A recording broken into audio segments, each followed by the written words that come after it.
We are heading into another battle tomorrow against Croatia. Tell us about what has been transpiring in the team ahead of the match. Yeah, you said it right. It's another battle, another tough game in front of us. But before, once again, just to compliment all the members of the press here, ladies and gentlemen, good afternoon. Thank you for coming. As I've been saying, it is for us the third part of one game, playing against a great team, which is Croatia, with a lot of wonderful players, experienced players.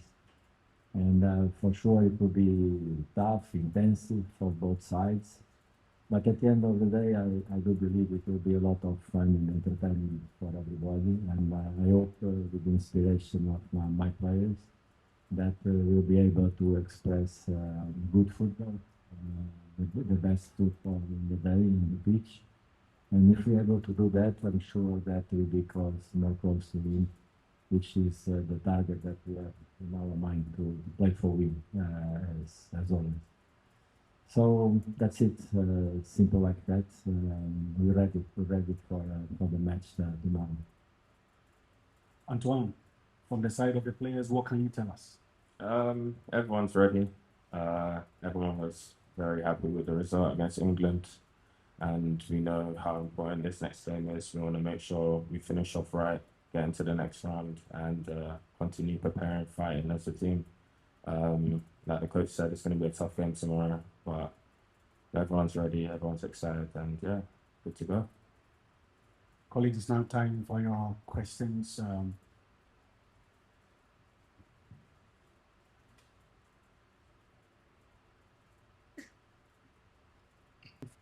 Do you think you guys have proved the point already, the way you played? And what's made a difference for you in this tournament, particularly defensively, where it's 2 clean sheets so far?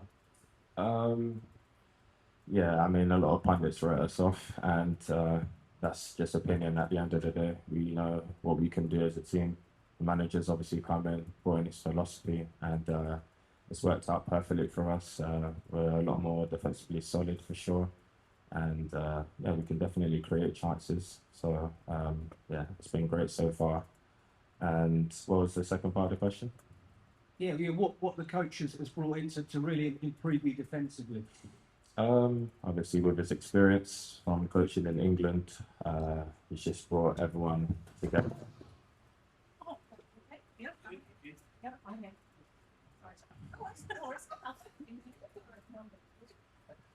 Um, Sorry. So sorry. Fine, right? yeah, like I was saying, with his experience of coaching in England and various countries, he's obviously very defensive. He's brought in a unit, and I like to think we weren't as defensively solid before, and that was one of our main things. We scored goals, but we conceded a lot as well. So I feel like now we're in a position where everyone's defending together, everyone's focused, and yeah, it's hard to break us down, which is great. Next question. Means we have the lowest average possession. So coach will answer first and then Antoine. This is a philosophic question. What is entertainment in football? For me, entertainment in this game that some people call it football. I call it the winning business. It is to fight 90 minutes for the result to win. I mean, the only medicine that works in football is to win, and see everybody happy around us. For me, it was really a football match. The game we play was a really football match. The game that happened against England. For some people, when they see a game with the result 6-1 or 7-1, it is entertainment for one side. The others are the clowns in the pitch. I've been not born to make that role, and I don't want that my players, when they play one game, they don't put everything in the game to win the game, to compete at high level. So this is, for me, it is the meaning of entertainment, emotional, technically drama in the game. And I think the game against England have everything, have drama, emotion. This is all the effort, sacrifices of the players. It's wonderful, and I think tomorrow it will be another game. We'll see if the game is rock and roll, samba, tango. I don't know. One thing it is sure, both teams then have to be ready to play the game that is in front of us. And at the end, for me, I like to leave always the pitch proud of myself, proud of my players, proud of the work that they did for the fans. And when the fans are happy, we can be happy because we work in the entertainment business, and that's our job to make them happy, make people happy. Okay, Antoine, there's a question about how difficult it is to play in a system where you have to defend and also run without the ball. Was that a question? Yeah. Run a lot without the ball. Okay. Yeah, as an attacker, of course, you want to be higher up the pitch, scoring goals, creating chances. But I feel like the last game we knew we were going to be defending a lot. And again, it's what's most important for the team. If we need to defend as a team for 90 minutes to get a result, that's what we have to do. I've been in the team previously, Bournemouth, where a lot of the time we were defending, so I'm quite used to it. But yeah, it's what's needed for the team, and yeah, that's all. Let me pick one from the back, then Joe, I'll come back to you. Michael. My name is Michael. I have two questions, one for Coach and one for Antoine. Coach, in Toronto and in Boston, we saw you express yourself quite deeply, absolutely, with your celebrations. You also said that the most important thing was to get through game after game. So for the game against Croatia, with 4 points already, what's the topmost priority for you? I know it's just to qualify, but how much? And if you can just give us a bit of insight into the celebration and the emotions that you felt match after match, especially with great Ghana fans afterwards. And for Antoine, I'm just wondering, given the change in the mood in Ghana, because this has become way bigger than it used to be. What's seeping through the players? Where do you want to go next, given the way the tournament has gone so far? Thank you. Well, look, I said it before and I repeat it again. But, if you check the results in this World Cup, number of draws and some surprises, to win in football, it is special in this level. It is very expensive. It's very expensive. You have to pay a lot of sacrifices and efforts to be able to win or get a one result. So when you achieve those moments, if you don't celebrate, when you gonna celebrate? So it's an opportunity to express yourself, the joy and the pride that you feel. But special, I thought, to be honest with you, that my body language at the end of the day was to share my feelings with the Ghanaian fans, because I felt that before the World Cup, around our boys, our team, was a lot of hesitation, suspicions, not confident. So to engage and bring the player number 12 inside the pitch is very important for us. So that's why even before the game finished, I was confident that we could do it against Panama, and I was chasing the people to support them, to be part. And the fans, they need to understand that the boys, nobody more than the boys, they want to win the game. No more than them. But sometimes it is important that player number 12 also understand his role in the game, and that's what I was trying to bring them to the game with strong emotions and strong feelings of trust and confidence. Antoine, the question about where the players want to go from here, looking at the current mood and atmosphere in Ghana. I think all the players are are happy, they're content with what's going on right now. We're not trying to get ahead of ourselves. We know that tomorrow is an important game. We want to make sure we solidify that qualification. But I think every player is ambitious. Everyone wants to push on, get through to the next round and see what happens. But again, we don't want to get ahead of ourselves. Okay, thank you.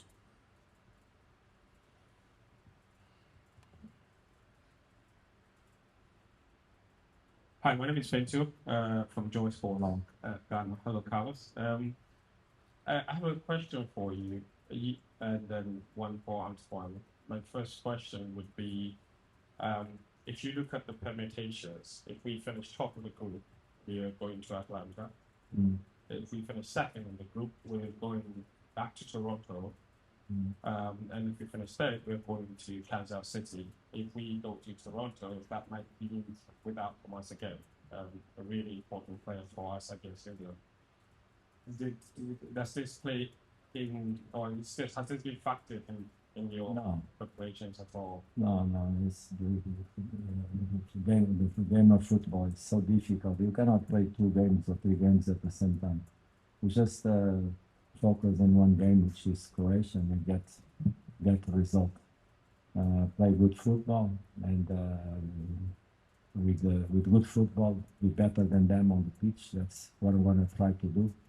Fight more, be better, because we know if we're able to do that, we have more chances to get the result. That's the only game that we play tomorrow. When the results come at the end of the game, we'll be there to make decisions if we first, second, or third. But there is one thing that every single coach knows before we start the group stage. We take one of those positions, so guarantee if you give me that opportunity even before you play, nobody deny to have one of those positions. We don't have any problems with them. But important it is to play one game, only one game. And the game is big enough tomorrow against Croatia to play other games outside the pitch. My other question, obviously, the penalty incident against England, we also had a similar incident against Panama that also wasn't reviewed. The one against England wasn't reviewed. From the player's point of view, Antoine, you were closest to the action. There's been a lot of conversation among the Ghanaian fans, especially, that you guys don't try to be aggressively push for it. Did you see what happened, and what's the conversation been like after that? Because certainly the replay showed that perhaps we should have had a chance. Yeah, it's funny. It's funny you say that. We talked about it in training today. I think as players, we need to gang around the referee and complain. You could say something like that. But yeah, I was right next to it. I was the first one to put my hands up because I was right next to it, like I said. But yeah, I think as a team, we need to be more aggressive around the officials. Whether staying down longer as a player or obviously the coaches on the sideline pressuring the fourth official. Yeah, I think that's what we need to do. Because it is quite frustrating that they haven't checked it twice now. Coach, you hope VAR is back from coffee break now? That's your question is a very interesting question, because in the game, I listen many times when these incidents happen. They come to me. They say they used to say, "Oh, your players they didn't protest. If they protest, they get yellow cards." So we don't know where we should stand. But I really think it is important before this game. The question doesn't have nothing to do what happened in the last 2 games, so they don't deserve in this press conference that we talk too much about what happened in the past. In fact, it is. We should be qualified with 6 points in this moment because we have a good rate scoring penalties, and we think that if the penalties happen, we should be qualified already. But Croatia deserve our respect, full respect, so we don't want to bring to this press conference collateral issues that they should be on the hands of FIFA, because VAR born in 2016, 2018 was the first World Cup. 10 years is gone. There is no excuse, no reason for VAR not to be better than this. No excuse. So it's time for FIFA authorities, they review what's been happening behind the scenes. And I don't want to extend more on my comments, but one thing, it is clear, when VAR comes, was to help the referees to referee and make good decisions. And we hope that will be better in the next few years. I can see 5 hands. 1, 2. Yeah, it's funny. It's funny you say that. We talked about in training today. I think as players, we need to gang around the referee and complain. You could say something like that. But yeah, I was right next to it. I was the first one to put my hands up because I was right next to it, like I said. But yeah, I think as a team, we need to be more aggressive around the officials. Whether staying down longer as a player or obviously the coaches on the sideline pressuring the fourth official. Yeah, I think that's what we need to do because it is quite frustrating that they haven't checked it twice now.